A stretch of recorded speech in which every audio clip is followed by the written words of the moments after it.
Infect ஆனதுல ஒரு lady தான் விசாரிக்கிறாங்க. செத்து போனது பொம்பளை பிள்ளையா இல்லையா? அந்த பொம்பளை பிள்ளைக்கு ஆண்டவன் என்ன உறுப்புகளை கொடுத்திருப்பான் இல்லையா, அதே உறுப்பை தானே சீனியர் அதிகாரிகளுக்கு கொடுத்திருக்காரு. இங்க ஒரு சீனியர் அதிகாரி இருக்கிறாங்க ஏதோ ஒரு ரேங்க்ல, மெட்ராஸ்ல ஒரு சீனியர் அதிகாரி இருக்காங்க தெரியுமா இல்லையா? இதெல்லாம் கவர்மெண்ட்டுக்கு கிரிட்டிக்கலா சொல்லல, அட்வைஸ் பண்றேன். கவர்மெண்ட் ஹைஜாக் பண்ணிடக்கூடாது. ஆபீசர் வந்து ரிப்போர்ட் கொடுத்து இவங்க தான் பிரமாதமான அலும்பாங்க, கடைசியில் உள்ள நோண்டி பார்த்தோம்னா பெரிய ஊழையா இருக்கும். அப்படின்னா ஒரு இழவுமே இருக்காது. எப்படின்னா யாரையும் கிரிட்டிக்கலா சொல்ல, அவங்களெல்லாம் நல்ல வாய்ப்பு ஆண்டவன் கொடுக்குறான். இங்க இருக்கிற ஒரு லேடி உமன் ஆபீசர், லேடின்னு சொல்ல முடியாதனால உமன் ஆபீசருக்கு ஒரு பெரிய பொறுப்பை கொடுக்குறான். இந்த பாப்பாவுக்கு என்ன உடல் உறுப்பு ஆண்டவன் கொடுத்தானே அதே தான் அவங்களுக்கு கொடுக்கப்பட்டிருக்கு. அப்படின்னா நம்ம குழந்தை செத்தது மாதிரி பார்த்து உடனே அங்க போய் டக்கு டக்குன்னு ஒரு ரிப்போர்ட் எழுதி ஐ ஆம் டேக்கிங் ஓவர் தி இன்வெஸ்டிகேஷன், நான் எடுத்துக்கிறேன். அப்படி இந்த வழக்க, இந்த பாப்பாவோட ரேப் அண்ட் மர்டரை என்னுடைய சொந்த புலன் விசாரணைக்கு ஏற்றுக்கொள்ளவில்லை என்றால் இதை எதுல எழுதணும்மா? ஷார்ட் ஷீட்ல முதல் லைன்ல எழுதணும் குற்றப்பத்திரிகையில. இப்படிப்பட்ட அரிதிலும் அரிதான ஒரு வழக்க, எந்தவித வயலன்ஸ், குய்வரிங் பார்பாரிட்டி, உதடெல்லாம் நடுங்கக்கூடிய அளவுக்கு செய்யப்பட்ட இந்த கொடூர பாலின குற்றத்தை நான் என்னுடைய சொந்த புலனவைக்கு எடுத்துக் கொள்ளலைன்னா என்னுடைய போலீஸ் வாழ்க்கை 20 வருஷத்துல, இந்த அம்மாக்கு 20 வருஷம், மெட்ராஸ்காரமாவுக்கு 25 வருஷம், கால் நூற்றாண்டு அந்த அம்மா. சோ இவங்க அப்படின்னா என்னுடைய வாழ்க்கையில, போலீஸ் வாழ்க்கையில நான் செய்யக்கூடிய கொடூரமான குற்றத்திலும் கொடூரமான குற்றம் இது. எப்ப இதை எடுக்கலைன்னா அப்படின்னா எடுக்கணும்னு அர்த்தம்.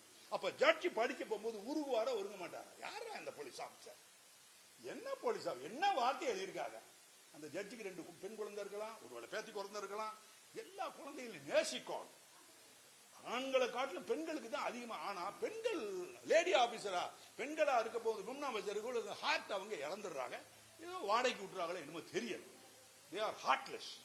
ஏன் பண்ணல அப்படிங்கறத நான் நெகட்டிவா சொல்லல, இப்படிப்பட்ட அருமையான வாய்ப்பை விட்டுட்டீங்களே அப்படிங்கிறது ஒரு குறையா சொல்றேன். இந்த குறை சிஎம் காதுக்கு போயா. அதே மாதிரி மெட்ராஸ்ல இருக்காங்களே, அவங்களுக்கு ஏதோ பேர் சிங்க பெண் சொல்றேன், அவங்க 25 வருஷம் வாழ்ந்துருக்கா. அவங்களுடைய ஹிஸ்டரியை போய் பார்க்க போனா 25 வருஷம் 1 2 3 4 5 6 7 25 போட்டுக்கிடுங்க.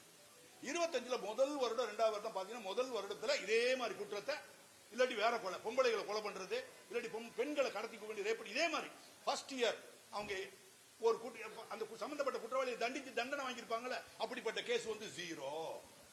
Second year 0, third year 0. யாரு? மெட்ராஸ்ல நியமனம் பண்ணப்பட்ட புது ஐஜிபி, ஒரு பெண் ஐஜிபி. 4வது வருஷம் 0, 0 5வது வருஷம் பெரிய பூஜ்யம், 6 7 பூஜ்யமா, பூஜா பூஜா பூஜா பூஜா 0 0 25 வருஷம் 0. ஒரு ரிட்டையர்ட் போலீஸ்மேன் பப்ளிக் வியூல நான் சொல்றேன், நான் பாலிட்டிஷியன் கிடையாது இல்லையா, இங்க மிரண்டு பேசு. எங்களுக்கு அவங்க எல்லாம் என்கிட்ட வேலையை பார்த்த ஆளே கிடையவே கிடையாது. அவங்களை பத்தி குறிப்பிட்டு சொல்லல, யாரையுமே போடாதீங்க. அது இவங்களை போட்டது நியாயமா இல்லையா ரெவி பண்ணி பாருங்க. பொதுமக்களுக்கு ஒரு ரெவியூ, கவர்மெண்ட்டுக்கு ஒரு ரெவியூ இருக்க முடியாது. நியாயம் தான், ஒரே ஒரு ரெவி, ரைட், ஓகே. 25 வருஷமா 0 எடுக்கிறாங்க. இந்த அம்மா 20 வருஷமா இருக்கு. இவங்களும் சத்தியமா பண்ணிருக்க மாட்டாங்க. அப்ப வாய்ப்பை எடுத்திருக்கலாம். வாய்ப்பை எடுத்து 20 வருஷம் 0வை எடுத்து ஒரே அதுல 100 மார்க் எடுத்திருக்காங்க, எடுக்க முடியாத விட்டுட்டாங்களா இல்லையா? Doctor sir